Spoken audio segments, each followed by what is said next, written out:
देखिए, आजकल जबरदस्त राजनीति की ध्रुवी चल रही है। भारतीय जनता पार्टी ने हर जगह गठबंधन की बात की। जिस तेजी से भारतीय जनता पार्टी गठबंधन करती दिख रही थी, ऐसा लग रहा था कि वो शायद वाजपेयी के जमाने के गठबंधन से भी बड़े गठबंधन को खड़ा कर दें, जो कि वास्तविकता में आज हो चुका।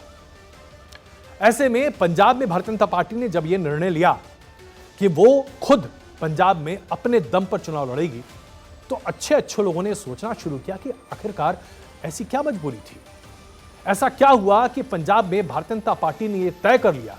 क्या उसे आत्मविश्वास इतना ज्यादा हो चुका है कि पंजाब में जहां पर anti incumbency Bharatiya Janata party के लिए बड़ी है, जहां यह माना जा रहा है कि किसान आंदोलन की वजह से भारतीय जनता पार्टी को बैकफुट पर होना चाहिए, जहां यह माना जा रहा है कि बंदी सिखों की वजह से उस पूरे मसले को लेकर भारतीय जनता पार्टी को बैकफुट पर होना चाहिए, जहां यह माना जा रहा है कि पंथक कमेटी की सिफारिशों को अगर भारतीय जनता पार्टी नहीं मानती है तो भारतीय जनता पार्टी को बैकफुट पर होना चाहिए, वहां भारतीय जनता पार्टी अपने दम पर चुनाव लड़ने की बात क्यों कर रही है? साहब, इसको कहते हैं स्ट्रैटेजी, इसको कहते हैं खेल आज के लिए नहीं बल्कि भविष्य को निर्धारित करते हुए आगे का खेलना।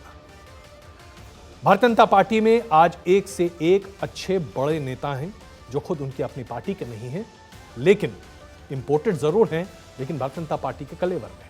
भारतीय जनता पार्टी के प्रदेश अध्यक्ष सुनील जाखड़ कांग्रेस के वरिष्ठ नेता हुआ करते थे, लेकिन आज भारतीय जनता पार्टी के साथ हैं।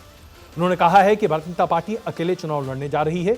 पार्टी के कार्यकर्ताओं से लगातार मिलने के बाद यह फीडबैक और उस फीडबैक के आधार पर यह फैसला लिया गया है कि पार्टी कार्यकर्ताओं और नेताओं ने पंजाब के किसानों से मिलकर, वहां के व्यापारी, मजदूर, पंजाब का पिछड़ा वर्ग, इन तमाम लोगों को मिलकर यह तय किया कि उज्जवल भविष्य के लिए पंजाब के लिए जरूरी है कि भारतीय जनता पार्टी अपने दम पर पंजाब का चुनाव लड़े।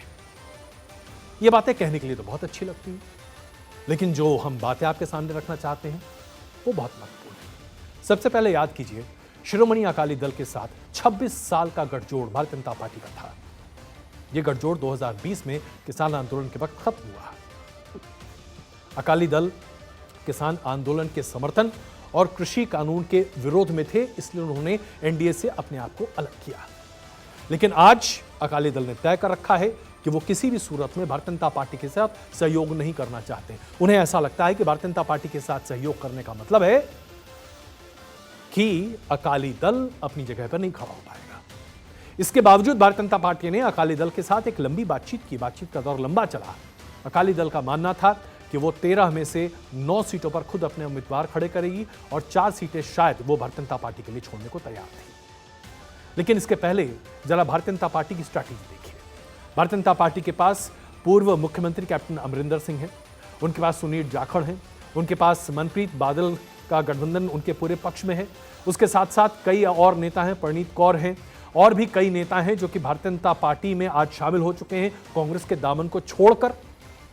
कांग्रेस जो कि सबसे बड़ी पार्टी के तौर पर उभर रही थी, जिसने खुद की अपनी सरकार चलाई थी, आज पूर्व मुख्यमंत्री चन्नी कहां है, दिखाई ही नहीं देते हैं। यह सब बताता है कि पंजाब का समीकरण पूरी तरीके से बदल रहा है। पंजाब में आज जो सरकार है वो आम आदमी पार्टी की है। मुख्यमंत्री भगवंत मान है। अरविंद केजरीवाल की मौजूदगी से पंजाब की कैंपेन में बड़ा फर्क पड़ सकता था। अरविंद केजरीवाल फिलहाल जेल में और शायद आने वाले कुछ एक समय तक जेल में ही रहेंगे। ऐसी स्थिति में भारतीय जनता पार्टी कहां है, सबसे पहले इसको एनालाइज कर लेते हैं। भारतीय जनता पार्टी के लिए प्लस पॉइंट क्या है? भारतीय जनता पार्टी के पास अभी तक यह माना जाता रहा कि जट सिख बड़े पैमाने पर अलग रहते हैं। हिंदू और हिंदू वोट और उसके साथ साथ हिंदू बहुल इलाकों में, हालांकि सिख भी हिंदू ही हैं, लेकिन इस बड़े पॉपुलेशन कॉन्सेंट्रेशन में भारतीय जनता पार्टी अच्छा परफॉर्म करती है। शहरी क्षेत्र में भारतीय जनता पार्टी का परफॉर्मेंस अच्छा रहा है। बीते सालों का अगर आप एनालिसिस देखें तो भारतीय जनता पार्टी ने बहुत ज्यादा सीटें पंजाब में हासिल नहीं की, शिरोमणि अकाली दल के सहयोग के बावजूद। 2019 में भी शिरोमणि अकाली दल के साथ चुनाव लड़ने के बाद भी भारतीय जनता पार्टी को 2 सीटें मिली थी। ऐसे में भारतीय जनता पार्टी ने दांव पर क्या लगाया? 2 सीटें, उसमें से एक अमृतसर की सीट है, जहां पर भारतीय जनता पार्टी ने पूर्व राजनयिक को उम्मीदवार के तौर पर खड़ा किया है, जिनका उस पूरे इलाके में काफी दबदबा है। इसमें कोई शक नहीं है कि ये एक एक्सपेरिमेंट जरूर है भारतीय जनता पार्टी के लिए, लेकिन यहां पर अगर वोट पोलराइजेशन सही रहा, और खास करके जब आप शेड्यूल्ड कास्ट वोट की बात करते हैं, जो कि पंजाब में बहुत बड़ा हिसाब, 30% के आसपास शेड्यूल्ड कास्ट वोट है पंजाब में, और अगर ये वोट भारतीय जनता पार्टी के पास ग्रेविटेट करता है, वहां पहुंचता है, तो आप देखेंगे आने वाले दिनों में, खास करके 4 जून को, हम कुछ अन्य तथ्यों पर बात कर रहे होंगे। भारतीय जनता पार्टी की स्थिति और मजबूत इसलिए भी होती है कि आज उसके पास एक चेहरा है जिसके नाम पर एक गारंटी है, वो है प्रधानमंत्री नरेंद्र मोदी। दिखाने के लिए काम है और नाराज वोटर को अपने पास लाने के लिए एक आश्वासन। एमएसपी एक मुद्दा जरूर है, लेकिन वो ग्रामीण क्षेत्र में ज्यादा बड़ा मसला है, और इस ग्रामीण क्षेत्र में दबदबा किसका है? दबदबा आमतौर पर अकालियों का है, पंथकों का है, या एक्सट्रीम सिख एक्सट्रीमिस्ट का है। अब ऐसी स्थिति में यह वोट बैंक आज किसके पास है? यह वोट बैंक बड़े पैमाने पर आम आदमी पार्टी के पास है, जो एक जमाने में अकाली दल के पास हुआ करता था। प्रकाश बादल जी के संरक्षण में, उनके साथ मिलकर यह दल हमेशा खड़ा रहता था। लेकिन सुखबीर बादल ने जब से पार्टी पर अपना आधिपत्य जमाया और उसके साथ साथ पार्टी के कामकाज को देखना शुरू किया, यह दल खिसकता हुआ आम आदमी पार्टी के पास पहुंच गया है। अब अगर ग्रामीण क्षेत्र में लड़ाई होनी है चुनावों की, वोट की, तो यह लड़ाई आम आदमी पार्टी बनाम अकाली दल होने जा रही है, और शहरी क्षेत्रों में भारतीय जनता पार्टी बनाम कांग्रेस बड़े पैमाने पर होगी। कांग्रेस का जनाधार गांव में भी है, लेकिन उस जनाधार पर आम आदमी पार्टी ज्यादा हावी है, क्योंकि सबसे ज्यादा नुकसान आम आदमी पार्टी को ही हुआ।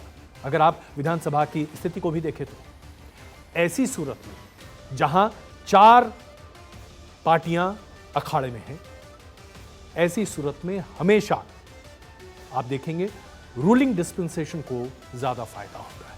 और आज की डेट में रूलिंग डिस्पेंसेशन कौन है? भारतीय जनता पार्टी। ऐसे में भारतीय जनता पार्टी ने बहुत सोच समझकर ये एक स्ट्रेटेजिक डिसीजन लिया है। खोने के लिए 2 सीट है, लेकिन पाने के लिए पूरा जहां है, 13 की 13 सीट। और आप माने या ना माने, 4 जून को जब हम बात करेंगे, तो उस दिन हम ये बात करेंगे कि क्या भारतीय जनता पार्टी का ये जुआ भारतीय जनता पार्टी के लिए रंग लाया, या उस पर कोई और स्थिति आई।